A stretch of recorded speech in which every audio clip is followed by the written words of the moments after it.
Would I be the a-hole for not forgiving my husband for cheating on me with his ex-wife? I'm honestly a mess and I don't know what to do, so any advice would be appreciated. I, 27M, and my husband, 37M, have been married for 3 years, dating for 6. He has an ex-wife, 37F, which he divorced a year before we met. We have a son, 7M, who was adopted after we got married and who I love as my own child, because he is. I know my husband, Peter, fake name, is bisexual. I have no problem with it, and I had no problem with his ex-wife, Allison, also fake name. I did have a problem with his family as they're a bit homophobic and are always telling Peter he should get back together with Allison. Well, 2 weeks ago, we were at his family's town because it was my son, Jack's, fake name, birthday, and we wanted to spend it as family. My mother-in-law decided it would be a good idea to invite Allison, so she arrived in the middle of the party.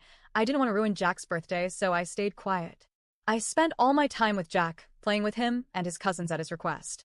When it was time to cut the cake, I noticed Allison and Peter weren't there, so I went inside and looked for them around the house. I found them in Peter's old bedroom taking their clothes off. I stood there in shock for a moment, but then I left and went back to celebrating Jack's birthday. Part of me wanted to scream and cry, but I also was in shock, and I refused to make Jack's birthday about me. We cut the cake and opened the presents. People were already leaving when Allison and Peter came back. Peter took me aside and started saying that I shouldn't have cut the cake without him present, and it was disrespectful. I stared at him and just said, "I'm sorry, I just thought you'd be too busy getting into your ex-wife's pants." He got quiet, so I took Jack and left the house to go back to the hotel. Once I put Jack in bed and made sure he was asleep, I locked myself in the bathroom and broke down. I called a friend, and he tried his best to console me. I only calmed down in the morning when I took Jack for breakfast because I didn't want him to see me like that. I'm now watching him play in the park, and I don't want him to suffer. I don't want him to have a broken family. I don't want him to know that relationships aren't a happy ever after. Peter has been calling and texting, apologizing for everything, and I'm tempted to forgive him. I'm tempted to just have my family back, and all my friends are saying that it was just a mistake, that he was vulnerable and Allison is his ex-wife. So what am I supposed to do now? I need the advice from people who don't know my husband or me personally. Update 1. Well, first of all, I want to thank you all for your advice, and I want to explain some things before the actual update. But thank you for opening my eyes about my situation. Peter and Allison didn't notice me when I saw them. There was music very loud downstairs, and they weren't facing the door. I didn't stop them because I was in shock. I just stood there for a moment, and I heard my son, so I unconsciously focused on him. I was pretty much an autopilot. Peter didn't come to the hotel with me because I changed to a different one. He did try to follow me, but I took a taxi and left. As far as I know, he's staying with his parents and Allison left. We met when I was 20 and he was 30. We started as friends, and we ended up dating. Yes, we're both men, and no, I didn't feel manipulated or groomed by him. Those were the most asked things, and I did answer some comments, not all. Now, on to the update. I did as some of you said, and took some tests to discard any STIs or STDs. The results are coming back in a few days, and I will take another one in 3 weeks to be sure. My son is having a sleepover with a friend, and I decided to speak with my husband. He came by our house. After a few minutes I texted him. He asked about Jack, and I told him where he was. Then we sat on the couch and started talking. I started crying after a few minutes, and he followed after. Asked some simple questions. When? Why? How many times? Among others, and this is what I could figure out by all the things he said. It happened for the first time when he visited his parents alone 2 years ago. They invited her. They both got drunk. He was feeling lonely as I had been more attention to Jack since we adopted him, and they slept together. Nothing happened again until our son's birthday party. He said his mother pressured him a bit, and he caved in. I don't believe he did it for that reason, but I don't know. He said he doesn't love her, and I believe him, but it doesn't negate the fact of what he did. After talking for a while, I told him that I wanted a divorce. He started sobbing and begging for another chance, but I told him that I can't give him another chance because I wouldn't be able to trust him again, and I don't want that in a relationship. He kept crying and begging for another 30 minutes until I told him that we have to think about Jack and his well-being, that we could stay friends DS and co-parent him. He got mad, really mad. He started yelling that it was all Jack's fault, that we shouldn't have adopted him, that he's the one who's getting between us. I was crying and really scared. I had never seen him this angry. He hit the table and stormed out of the house. I called the house where Jack is staying at and told them if Peter shows up there, they can't open the door. After the little episode, I was scared that Peter would try to hurt Jack. I called my friend again, Thomas, and told him everything that happened. He came by and is staying with me until I'm better. Right now, I'm trying to figure out what to do and how to go on with the divorce. Update 2. My husband has been showing up at my work, following me, and calling me from burner phones. I was afraid he'd go after Jack like many of you said he would, but he didn't. He said a lot of stuff, but I'll try to write the important things. He said that he missed when we were just us, that I stopped paying attention to him when we adopted that Jack, that I wasn't his anymore. He said that he missed how dependent I was on him. I was very insecure when we met, but I started working on my issues when we adopted Jack, because I didn't want to be a bad example for him. When we got married, I used to get sick all the time. I was weak and tired, so he would take care of me 24/7.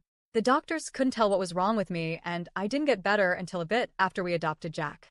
I guess that dependence is what he missed. Yesterday, he followed me to work and started screaming that I was his, and that we made vows to stay together. We had to call security, and he waited for me next to my car. I panicked and took a taxi home.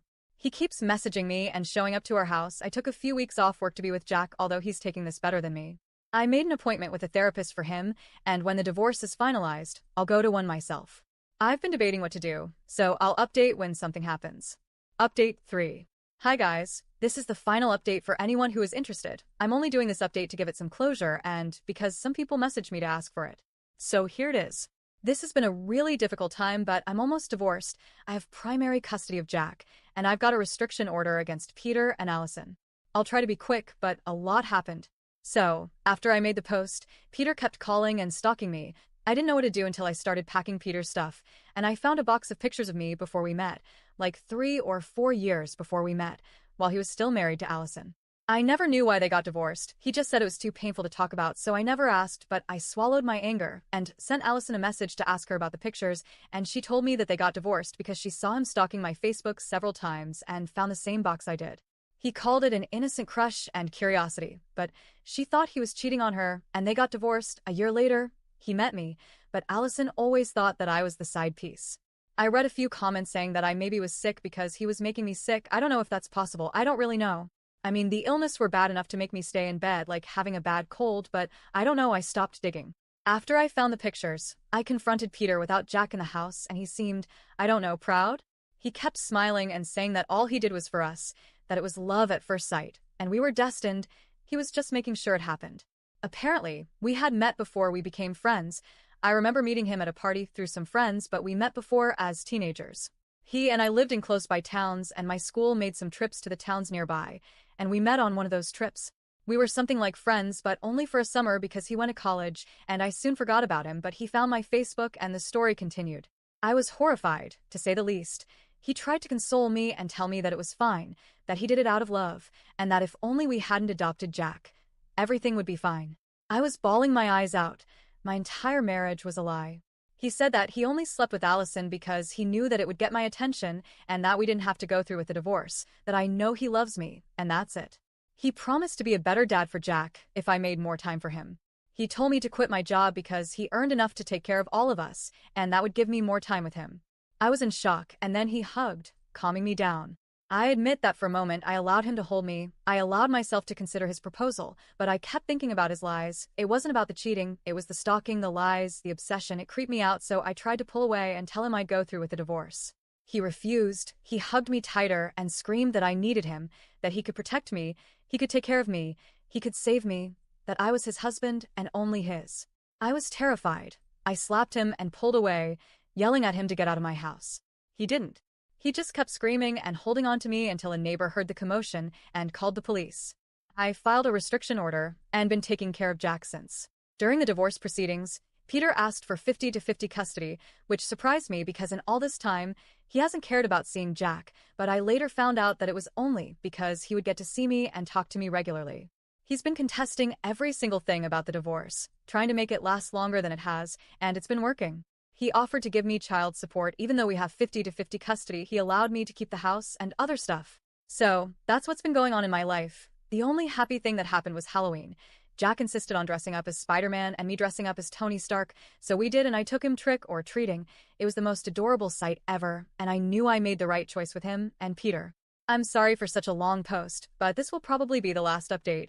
Thank you so much for the advice and for hearing me rant.